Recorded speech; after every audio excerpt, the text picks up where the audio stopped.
Assalamualaikum warahmatullahi wabarakatuh.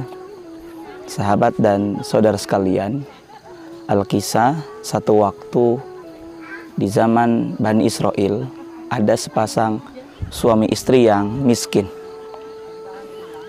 Sepasang suami istri ini kemudian mendengar kabar bahwa ada seorang utusan Allah yang merupakan nabi, di mana dipercaya bahwa yang bernama Nabi Musa itu ketika berdoa, doanya akan diijabah. Datanglah suami tersebut kepada Nabi Allah Musa mengadukan apa keinginannya. Tentu bagi seorang miskin, minta kepada Nabi Musa didoakan supaya bisa hidup kaya raya. Nabi Musa menyampaikan permintaannya tersebut kepada Allah.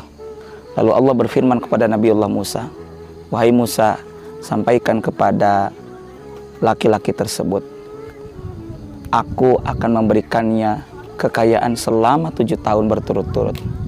Juga aku akan memberikannya kehidupan dalam kondisi miskin selama 7 tahun berturut-turut. Silakan pilih, apakah mau kaya lebih dulu selama 7 tahun ataukah miskin dulu 7 tahun. Laki-laki tersebut pun minta waktu kepada Nabi Musa untuk bisa berdiskusi menyampaikan kepada istrinya. Pulanglah ini suami kepada istrinya. Kata istrinya, kita hidup kaya saja dulu supaya bisa merasakan nikmatnya punya harta. Kata suaminya, bagaimana kalau kita miskin dulu supaya nanti ketika kaya merasakan betapa nikmatnya hidup kaya. Disepakati, yang diambil adalah keputusan dari istrinya bahwa dijalanilah 7 tahun itu dalam kondisi kaya raya. Setahun, 2 tahun, 3 tahun, 4 tahun, 5 tahun, dan hampir 7 tahun dijalani kehidupan kaya tersebut. Kata sang istri, wahai suamiku, sebentar lagi 7 tahun akan berlalu. Bagaimana kita akan hidup miskin selanjutnya? Apa pendapat Anda? Kata sang suami, bagaimana kalau kita menggali kuburan lalu kita kubur harta kekayaan ini untuk kita gunakan setelah 7 tahun berlalu. Kata sang istri, jangan demikian. Lebih baik kita bangun gudang untuk menyimpan harta ini. Kita buat 4 pintu di 4 penjuru. Kita undang orang-orang fakir, orang miskin untuk mengambil apa saja yang inginkan. Singkat cerita, orang tahu bahwa di situ ada gudang tempat penyimpanan harta. Semua orang datang untuk mengambil bagiannya masing-masing. 7 tahun berlalu, Nabi Musa melewati rumah tersebut yang tetap hartanya terlihat banyak, ada gudang harta juga. Ditanyakan siapa gerangan pemilik rumah ini.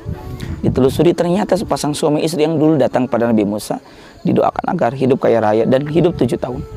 Sudah lewat 7 tahun, kenapa masih juga kaya raya? Diadukanlah kepada Allah. Ya Allah, kenapa sepasang suami istri itu masih hidup kaya raya? Apa kata Allah? Bagaimana Musa? Aku akan menutup pintu rezekinya. Satu pintu aku tidak tega untuk menutupnya. Kenapa? Malah sepasang suami itu membuka 4 pintu, 4 penjuru pintu rezeki yang dibuat dari gudangnya untuk orang-orang tetangga-tetangga yang ada sekitarnya. Karena memang saudaraku sekalian, ada sebuah riwayat yang mengatakan ketika kita berinfak, ada malaikat yang berdoa, Allahumma ya Allah, a'ti munfiqan khalafan, berikanlah balasan bagi orang yang berinfak. Tapi kepada orang yang pelit, malaikat juga berdoa, Allahumma a'ti mumsikan talafan, ya Allah, berikanlah kebangkrutan bagi orang yang enggan bersedekah. Karena itu, semoga kisah ini menginspirasi kita untuk bersedekah. Dan dengan sedekah tambah barokah harta kita. Amin ya Allah ya Rabbal Alamin. Wallahul muwaffiq ila aqwamit thoriq. Wassalamualaikum warahmatullahi wabarakatuh.